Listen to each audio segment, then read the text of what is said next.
Evening, Martha.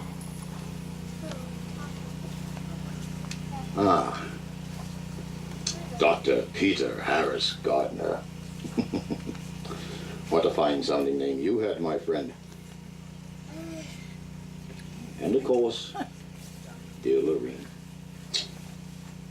Oh, my friends, we must get together again and talk.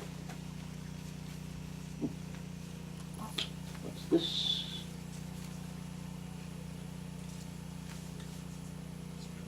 Sexton Burgess Smith. I always appreciated this stone. It rather befits me, I think. I did cut a fine figure of a man, if I do say so myself. Ah, my friends, how many times have we gathered on nights just like this to discuss the old days when Clifford was just a collection of small homesteads. We watched her grow to the thriving community she is today. I wonder, do her people know the history they walk amongst? Ah, would that we could tell them our tales. Days gone by, lives lost, loved ones taken, the hardship, the good times and the bad, stories of Clifford. Oh, if they would but listen.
Years after the first Spanish galleon touched these shores, Captain John Smith drew a map of the first British colonies.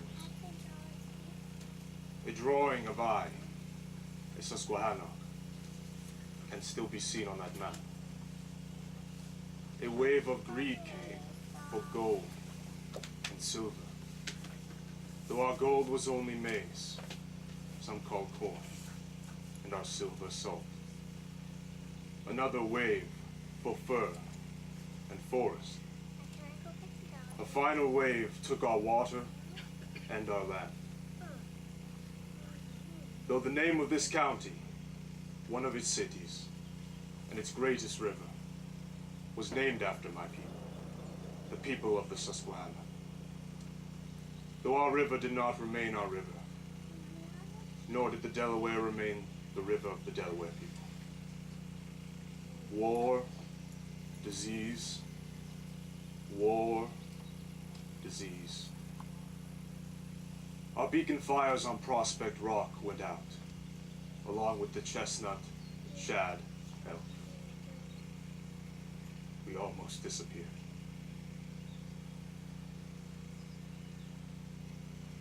Sapule alungok, sapule alungok, sapule alungok, petapulot lie lindum.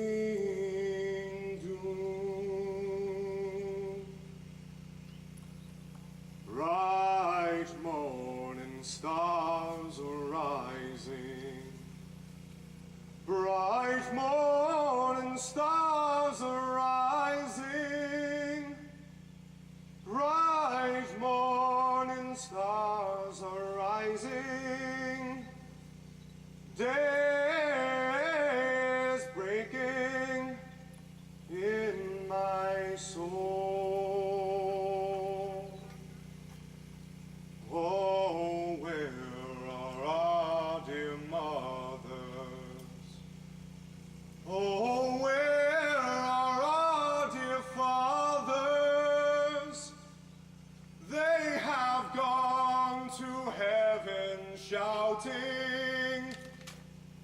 Day is breaking in my soul.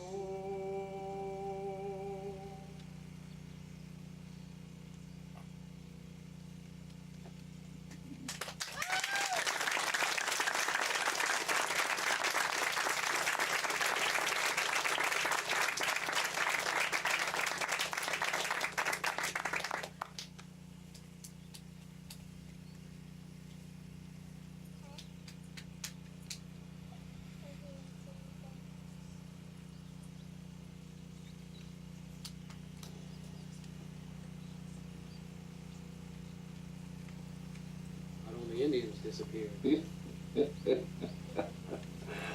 Well, good evening, Dr. Gardner. Good evening, Sexton Smith. Our cemeteries have many stories to tell. Oh, disputably. And Burgess, yours truly were the best. As Clifford, Shoemaker, and Sexton, you truly had your way with souls. Hmm? I dutifully kept the records for over 1,000 that are buried here. And when Valley View Cemetery was full, you, Dr. Peter Harris Gardner, so fittingly saw to it that we had room for the rest of our duly departed by helping to establish Clifford Valley Cemetery. Yes. Some were never buried. The 16th century to the early 19th century was a time of disappearance. The founding of this country in 1778, my grandfather, John Gardner, was taken captive by the Tories in the Wyoming Valley, this in the midst of the American Revolution and the Mennonite Wars. His captors probably walked the very paths that many people walk here today. The Indian Trail, once called the Lackawanna Path, and now part of Route 106. My grandfather, he never did that. Oh, you remember Deacon Tripp and Ebenezer Slocum? Yeah. Well, they were much more fortunate. They were released and became two of Clifford's earliest settlers in a land called the Great Forest, which spanned from the Delaware River in the east to the Great Susquehanna River in the west. Well, that Great Forest, Peter, that reminds me of Clifford Township's most famous missing person, Eber Burns. In the early 1800s, his father David and his uncle Captain Jonathan Burns settled near what is now Tinkerbrook Creek between Dundalk and Oakdale. That's right, Burgess. Oh, good evening, Martha. So good to see you again. I was just reminding Dr. Gardner of your little brother Eber. Good evening, Martha. Good evening, Doctor. I'm sorry medicine wasn't much help for poor you. That's true. Eber, unlike many of the souls who rest here, never had a chance for you to record his resting place. Now, just how old was he when he disappeared, Martha? He was just coming up on 6 winters. And those were hard winters. Why, we lived in a log cabin with hemlock bark for a roof, and there were no sawmills in those days, so we had a floor made of logs of basswood. All our neighbors had the same. Yeah. There were no flour mills in Clifford either. I think the closest flour mill was near the Samuel Meredith estate. That was near Belmont, which was a good 10 miles away. My uncle, Captain Jonathan Burns, would carry 2 bushels of wheat all the way there and come back with flour for us all. You didn't think about walking 25 or even 50 miles. You just did, or you didn't go anywhere. Well, that's because in those days, everyone rode Shanksmere. We'd hoof it all the way to Montrose in a single day. And walk back the next day when the business at hand was complete. Those times were hard, but my parents never got discouraged. They kept toiling. Mother spun wool and linen to make clothes, to share and to spare. We ate fish, and deer, and bear. And our pigs lived on nuts in the forest. There's nothing like pork from pigs fed on chestnuts. Eber could hardly wait till the time he was old enough to go chestnutting with us. Finally, that fall, my father said, "Eber, would you like to go with us?" And I bet he surely was excited. Oh, so much so that he ran out without his hat or his shoes. The chestnut burrs pricked his feet so badly that he began crying and begged to be taken back home. I don't blame him. Those burrs, chestnut burrs, sharp as needles, they're worse than thistles. Yes. One of my sisters took him back as far as the path where it was clear back to the cabin, and then she came back and helped us finish filling our baskets. It was nearly dark by the time we got home and found that Eber had never returned. Why, I can still see my father as clearly as I did then as he turned and ran back to the forest. Why, I'll see him running till I see no more. My sisters ran to the neighbors and they came firing guns and blaring horns to scare any wild animals out of the area. And I stayed to comfort Mother. But to add to our grief, a terrible thunderstorm raged through the night. The creeks became so swollen they couldn't get back across, and by morning it had gotten so cold that the men who came back were so chilled they could hardly speak. Eber was so small and thinly clad, he'd likely freeze. That's what all the neighbors thought. And Martha, I know your parents never gave up hope.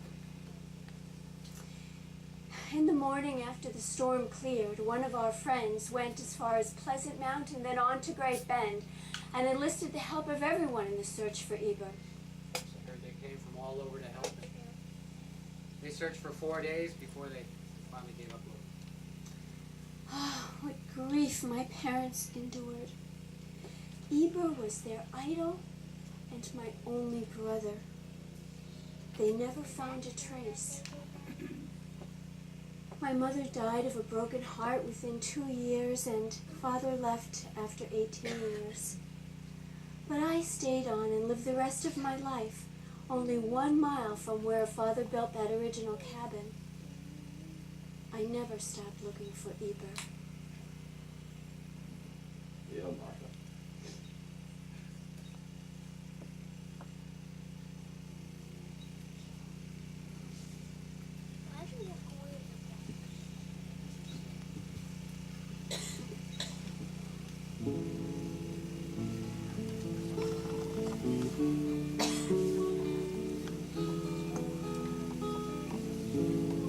My child's the tie that binds my soul to earth and bids me live. When all is lost, my only hope is what the Lord may give. An endless night put out the light of the joy beam to my eyes. Why must thou from thy mother heart? I know not how nor why. My angel boy, I know not how nor why. I meekly bow before thy throne, O God, nor dare repine. For thou hast but recalled thine own, he is no longer mine. Oh, if it be thy gracious will, we soon shall meet on high. For me there's hope, there's comfort still, the spirit cannot die. My angel boy, the spirit cannot die.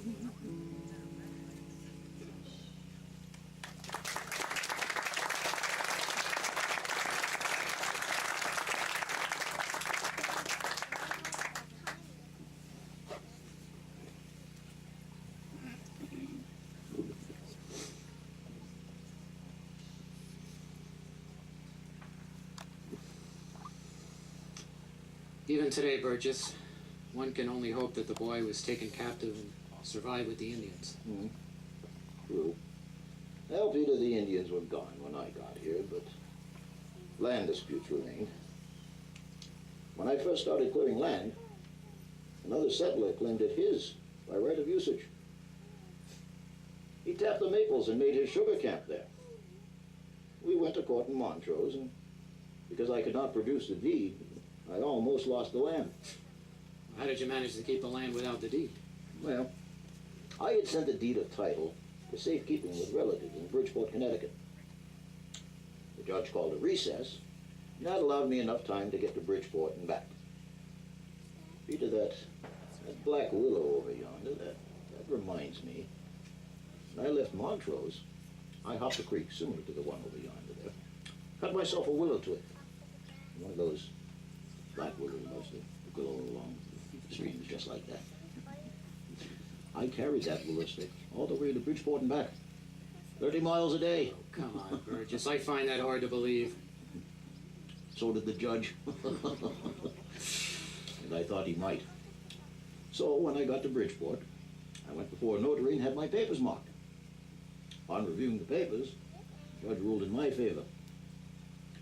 I gleefully set back off the home, and when I got there, I stuck that willow twig into the ground near the stream. It took root and grew. Ah. Oh, I remember that spring. That old willow tree. It grew down by the Lonesdale School. Remember the teachers used to pick us and tell us to go out and fetch water from that spring? We always knew it flowed by that old willow. Well, Peter, I liked that first homestead, but I didn't like farming. My father was a shoemaker, and when he settled in Clifford, we decided to move into town and start a tannery and shoe factory. We even had employees working for us, like Nelson Phillips. He's buried here along with his son George, who died in a train wreck, going back to fight in the Civil War. Hardly enough, Peter. George died 2 days before his brother Owen disappeared. Just as I hope Eva was taken alive by Indians. Well, Owen's parents, Nancy and Nelson and Sally, they didn't give up hope that one day he would return.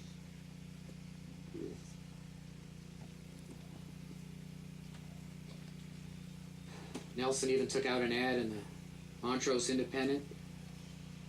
That was a year after he disappeared, just hoping that he'd get some information, but nothing came back.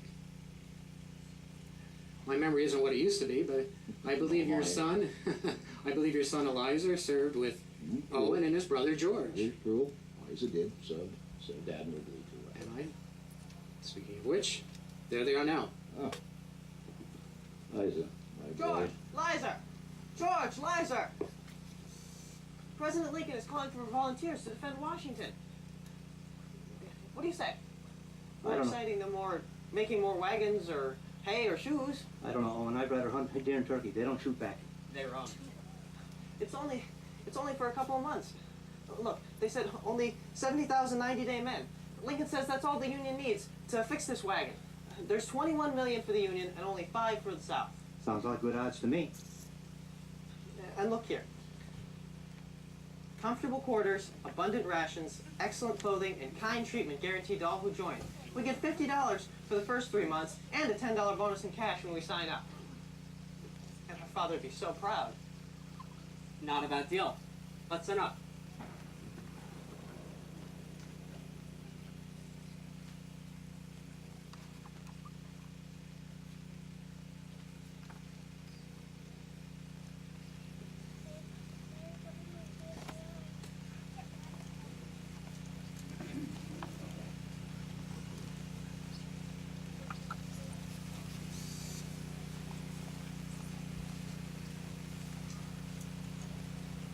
Sally, it seems to take so long to get any word about her. I realize the newspapers tell the stories, but I have a hard time believing it unless I see it in the words my son has written, or I can see it with my own 2 eyes. I was plenty proud when he, George, Liza went down and re-enlisted. But then President Lincoln said it's going to take longer. 70,000 became 700,000. 3 months became 3 years. Owen, George, Visor and some of the other young men in town went right down and re-enlisted. George never made it back to the front. Killed in a train wreck before he even got out of Pennsylvania. I know this is very hard. This waiting is very hard for you, son. I pray the Lord sees to it that we don't lose both of our sons. Yes. He's a prisoner of war, Nelson. Yes. The prisoners can't get any word out, and the boys haven't come back yet. But we have his letters to keep him close to us. Remember this one. This is when he first left Pennsylvania. Oh, yes. February 1863. Dear Mother and Father, we were camped at what's called Fort Slocum. We helped to build it. I don't think it's named after Ebenezer from home, but maybe one of his relatives. I thought being further south, the winter would be warmer, but it's no better. There's been snow and more snow. My health's been good, but a number of our soldiers got sick, and some even died. We were guarding Washington from attack since October. Camp Luzerne in Kingston was big, but this got too big. We're at Belle Plaine in Virginia, joined up with 2 other regiments from western Pennsylvania. They call themselves the Bucktails, expert sharpshooters. Our colonel, Roy Stone, is a Bucktail. And he gives us the worst camping grounds and duties. They call us the bogus Bucktails because we never fought with them before. We're part of the Army of the Potomac, and we'll be leaving soon for some real fighting. I promise to make you proud. Your son, Corporal Owen Phillips. I've always been proud of you, Owen. God, please keep him safe. This is the letter that makes me most proud. It was written 5 months later, on July the 4th, 1863, right after the Battle of Gettysburg. Dear Father and Mother, I promise to make you proud.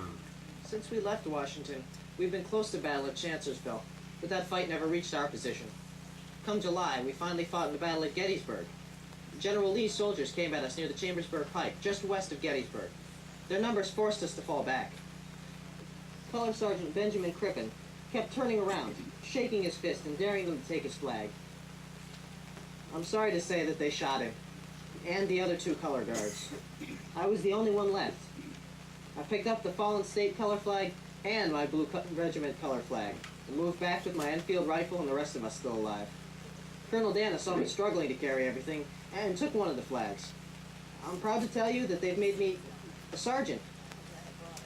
We lost half our regiment, but I'm proud to tell you that the 143rd was the only regiment in our brigade to save both of its flags. And the next day, we held our position on Cemetery Ridge when reinforcements arrived, and we sent them running. We don't expect too much trouble for a while. They say we'll be guarding again. We all need some time to rest, and maybe now they'll soon decide not to keep fighting us. Your son, Sergeant Owen Phillips.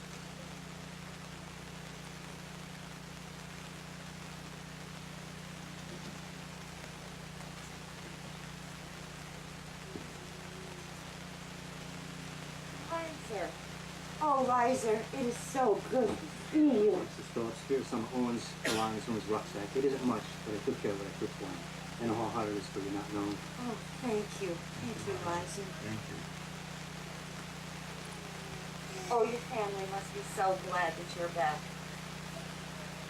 We all are. It looks like some kind of diary, Yes, it Nelson. does. Yes, it does. Here are the last few entries. May the 4th, 1864. We are quartered near Culpeper. When the bugler sounded reveille today, we know the time had arrived for the Army of the Potomac to start on the summer campaign. We arose before dawn, struck tents, packed our russacks and got breakfast, and fell into line. At dawn, we started south, crossing the Rapidan River on a pontoon bridge. Marched all day, about 15 miles. We are all tired and footsore. To lift our spirits, the fife and bugle corps began playing songs, like Yankee Doodle. From across the Rappahannock, we could hear the Rebs playing back Dixie, a regular battle of the bands. Came out a tie when we started playing Home Sweet Home, and they joined in. May the 5th, 1864. Arose at dawn, got our breakfast, and fell into line.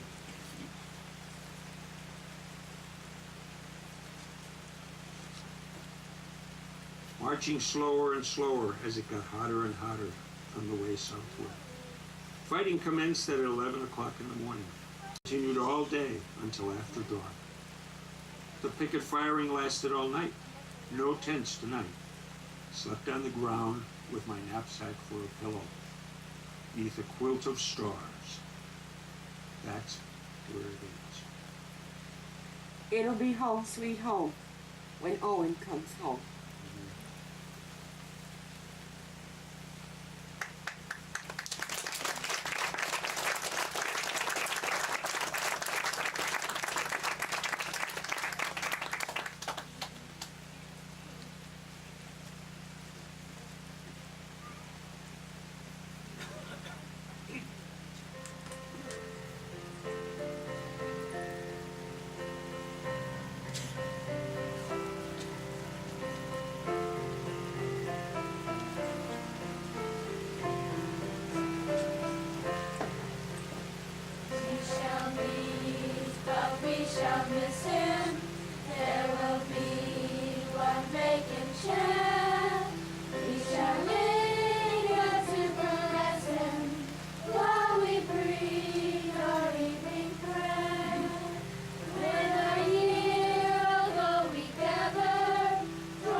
Nothing like an evening shower, Peter.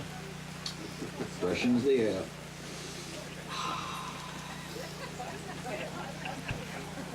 Smells good. So whatever happened to Owen Burgess? Well, fraternity isn't perfect. No one knows for sure. Everyone knows that Owen did his best to protect and advance the colors. The enemy, did their best to get them. General Meade didn't wait till all his divisions were assembled and ordered Owens to attack. Those men had to walk through single file through dense forests and then wade through waist-deep swamps. the lines fall apart. By the time they regrouped in Saunders' deserted cornfield, they were within cannon range. Peter, they say that rebel bullets picked up dirt like raindrops on a dusty road. Men and corn stalks harvested by the side of the bullets. Colonel Dana, Owen's immediate commanding officer, had his horse shot out from under him, and he was taken captive along with a number of men, probably including Owen. They say Owen was mortally wounded when he was taken prisoner. A year later, at the war's end, he said earlier his father did put an ad in the Montrose Independent asking for information, but he never heard. You know that most of the soldiers who died in the Battle of the Wilderness and other battles in the area, Spotsylvania, Chancellorsville, are buried in Fredericksburg, but with over 15,000 graves, only 2,000 were ever identified. In most cases by the name that was etched in the ammunition box. And when no one disappeared, they probably took the box away from him. Nonetheless, I still hold out hope that he's resting there today. Oh, Peter, I've heard so many of those young boys that died unnecessarily. In the 1860s, people still believed that infection was caused by spontaneous generation. They would reuse bandages and scalpels and seldom if ever wash their hands. Oh, fools. They didn't realize they were causing the spread of infection. Well, American Oliver Wendell Holmes did. Even before the Civil War, he believed germs were the cause of so many women dying in maternity wards of childbed fever. He recommended that all doctors wash their hands, but his suggestion was just greeted with disdain. And even after Louis Pasteur proved his germ theory in 1860, people still believed in the notion, as you said, in spontaneous generation, or germs just happen. No. Not everyone from Clifford, fortunately. Absolutely. One of our most famous citizens, Robert Wood Johnson, he was strongly influenced by Joseph Lister. Now, Joseph came from England to give lectures on the germ theory and the importance of sterile surgery. Robert was born and raised near Crystal Lake. He joined with his brothers James and Edward and helped bring American medicine into the 20th century.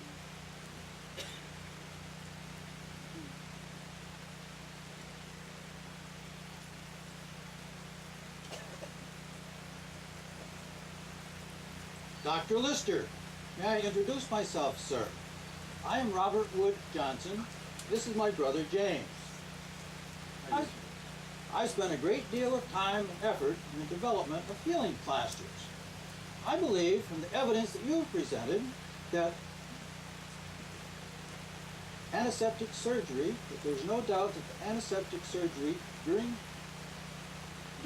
antiseptic treatment during surgery is vital to the survival of the patient. However, Dr. Lister, the tedious method that you use of dressings treated with carbolic acid and applied in layers surely can be improved upon. Perhaps, sir, but that has yet to be proven. Ah, but that's the same answer that our nation's foremost physician, Dr. Samuel Gross, would give you with your idea of antiseptic surgery. I know that he's invited you to present your remarkable lecture, but he doesn't believe in your method of sterile surgery. This is best evidenced by his portrait. Someday, the artist Thomas Eakins will have served witness to a fate that has caused much death. I trust you may improve upon my procedure, sir. I certainly will try, sir.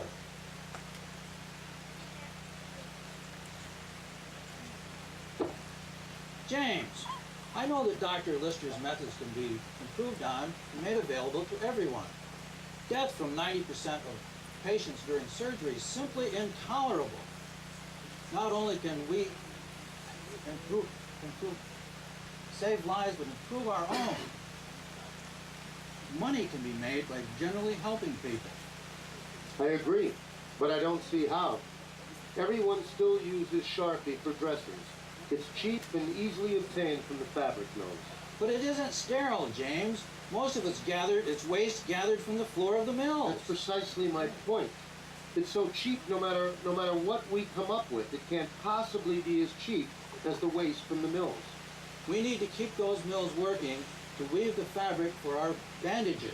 Yes, and just how do you plan to convince everyone, anyone, that Dr. Lister is right, when most people still agree with our foremost surgeon, Dr. Gross?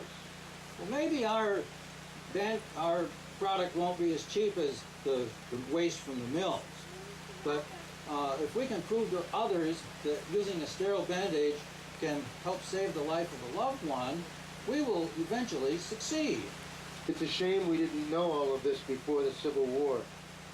So many young soldiers' lives could have been spared the terrible death of infection. Even now, nearly a decade later, I still don't see how you plan to convince everyone when most doctors still disagree with Dr. Lister. We will spread the information about Dr. Lister's amazing discoveries. As Dr. Lister in his own words says, even if the medical profession doesn't believe in this practices, an informed public eventually will. Well, if you're right, Robert, we'll make our living saving lives.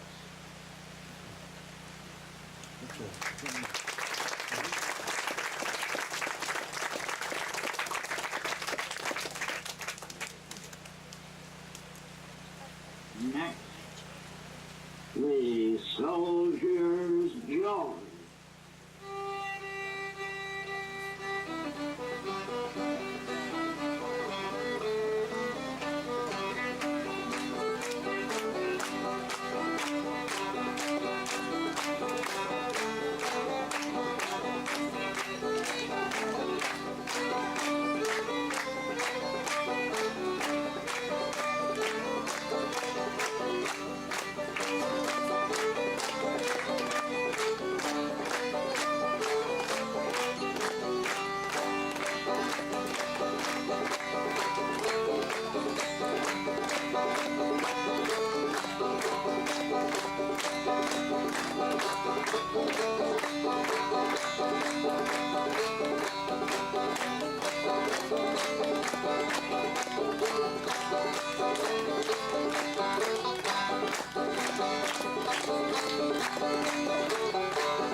Soldiers and the general public, of course, experienced true soldier's joy at the widespread acceptance of Dr. Lister's theory, thanks in large part to the Johnson brothers who helped educate the public. Prevention replaced the once pain-numbing effects of morphine and alcohol, which at one time were the only solace for those who were suffering and dying from infection.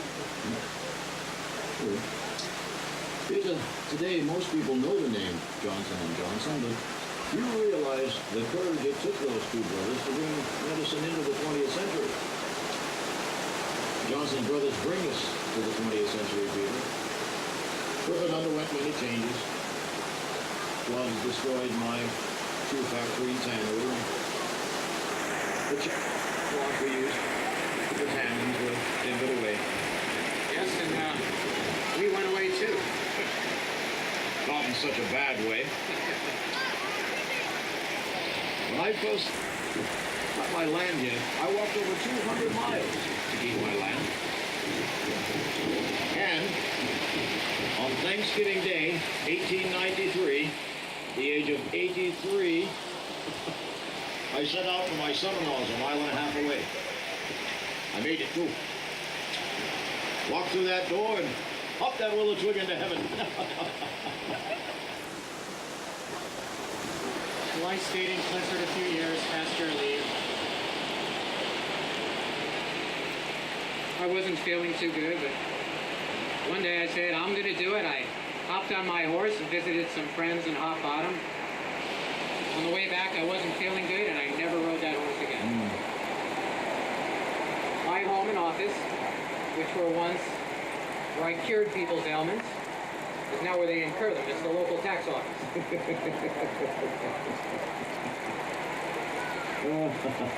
Yes, indeed. Well, people stopped buying shoes from the shoemaker. They bought their shoes and things they didn't make on their own at the general store in the main crossroads in Plymouth.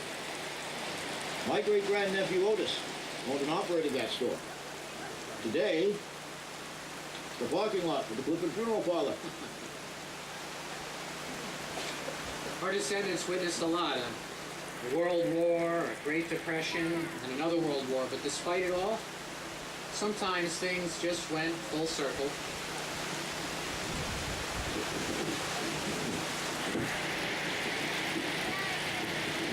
Even before any white man set foot in the area, the beacon fires at Prospect Rock, right over there near Elk Mountain, burned brightly, relaying messages of both celebration and protection. The golden light summoned the silver shed every spring. The circle of life continued through the generations of a family back to Prospect Rock and the beacon fires of the heart. My grandfather disappeared in 1778. There were plenty of widows and orphans. That's when the shad still came back to the Susquehanna and Lackawanna rivers. My family and the widows and orphans were provided for by what was called the Widows' Hall. Widows' Hall. That was before my time, Peter. Just exactly what was the Widows' Hall?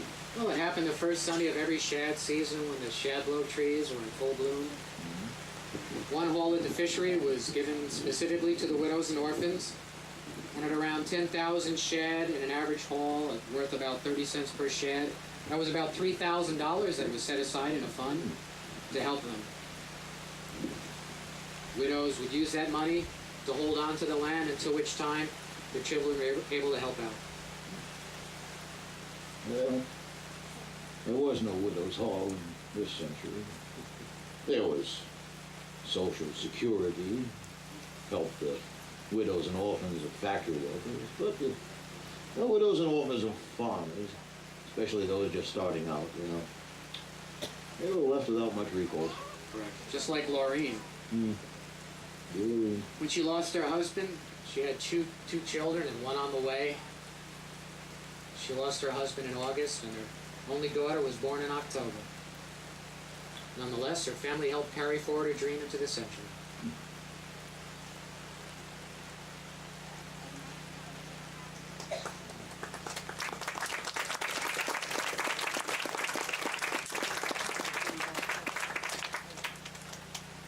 I'm going to miss walking this path. I walked it so often with your father. Through the mountains spring laurel, out to Prospect Rock. We'd read the names of others that had been there before us.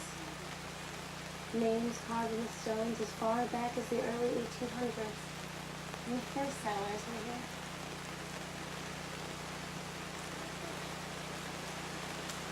Why can't we stay here anymore? I don't want to live. I know. I have to give up most of it in order to pay back the loan. Banks won't allow a woman to hold a loan. We'll make the best of this. My prospects aren't too clear, but my determination is. Just like they do with Dad, Jim, and John, who trap for furs. And we're about berry picking and bring back enough paper very soon. My music for all of us. We'll get the land back. Don't worry. Grandpa needs us more like Grandma died. We're moving in with him. And as soon as you get a little older, I'll go back to nursing. You know, that's how I met your father. When he was sent to Philadelphia to suffer from TB, I was his nurse. As he got better, he convinced me to move. Leave the big city and come back here to marry me. I guess sometimes it's good to move. I guess sometimes it is. I've learned to love this land, as I love you, as a part of me. We'll still love on part of it with Grandpa. And now, he needs us as much as we need him.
Many women from Clifford helped contribute to the care of soldiers, the Civil War, the World Wars, and right here at home. Laurie went on to become a nurse studying at the University of Pennsylvania, where she did many of the things that I did as a doctor, caring for those who were unable to pay or afraid to see a doctor. She then went on to work at the Carbondale Hospital, where she met and eventually married another gentleman. Together they had 5 more children. But only Lily was willing to take on what was left of the farm and the land. She eventually found somebody who was willing to help take care of the farming, and she married him. Now, Peter, time went by, and Lorene was set to join us. Before her time came, she asked the child that had been in her before her husband left, not to let her die in a hospital. She didn't. She's right over there.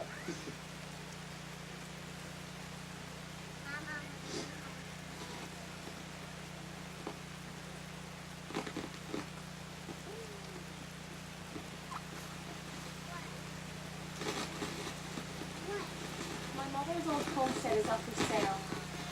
That land should have never been taken away from our family.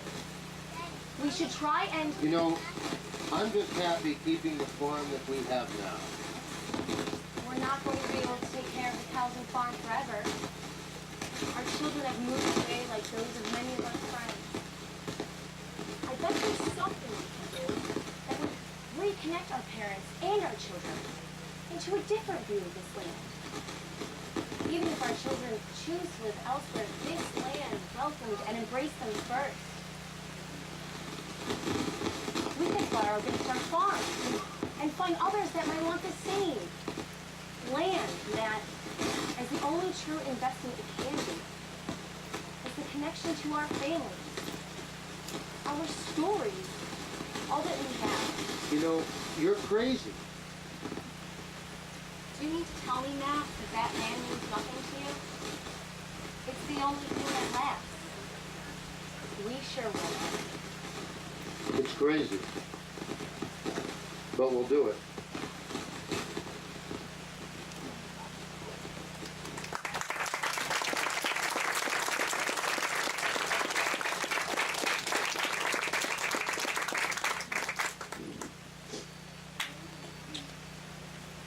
Never seen better weather, Peter.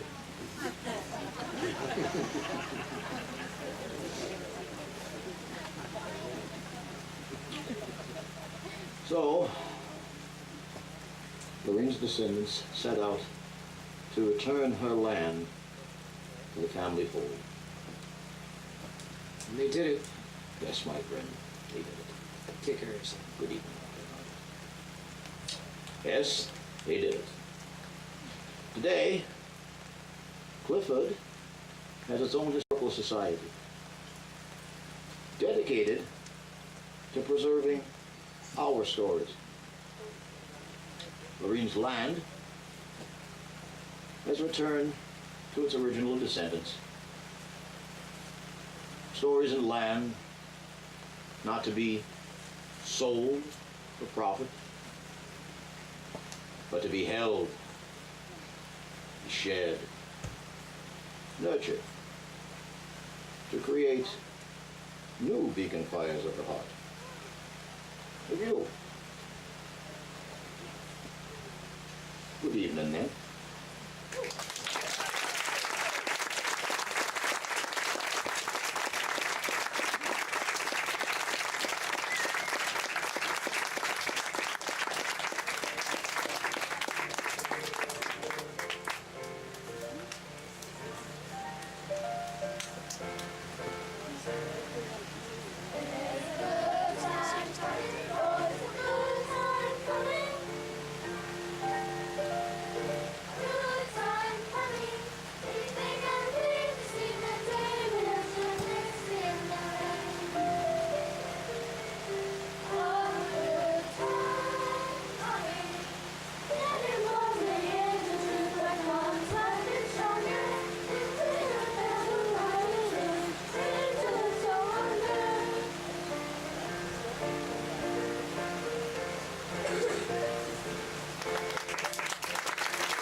Ladies and gentlemen, before we say our final goodnight, there are a few people we would like to acknowledge for their help in this endeavor.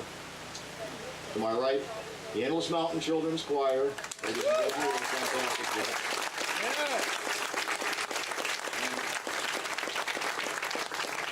Way back there, the lady that can really sing and play the guitar, that's Joanne. Joanne, come up here, dear. Isn't she? She's marvelous, isn't she? Thank you, dear. Excellent job. Joni Shuey, ladies and gentlemen.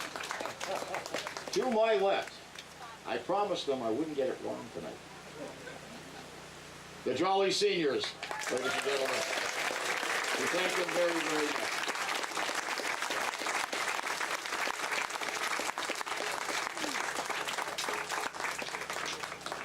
There are a couple other people here who, without whose help, this just wouldn't have happened. First and foremost, the woman's got the patience of a saint. Our director, Linda Corey. Come on up here, dear. Thank you very much. Thank you, Malcolm. You can't see him. He's in the back. There he is over there. See the nice-looking guy with the black shirt? That's Dave, our sound guy. He's the one that he makes it possible for you to hear us. Last but certainly not least, the lady who started this whole thing. The idea was brought to her. She took it. She ran with it. She wrote this whole play. She sought out the actors. She got everything put together. She went through a lot to make this happen. Carol Gargan, ladies and gentlemen. All right, get up here.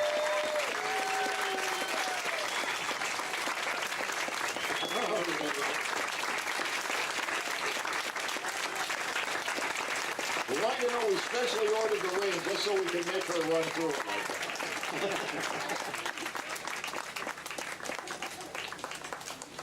One more person, I don't know, Mike, but one Here you more go. person.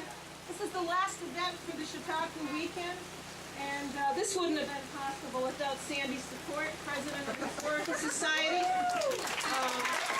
Get out of the way here. She gets the back.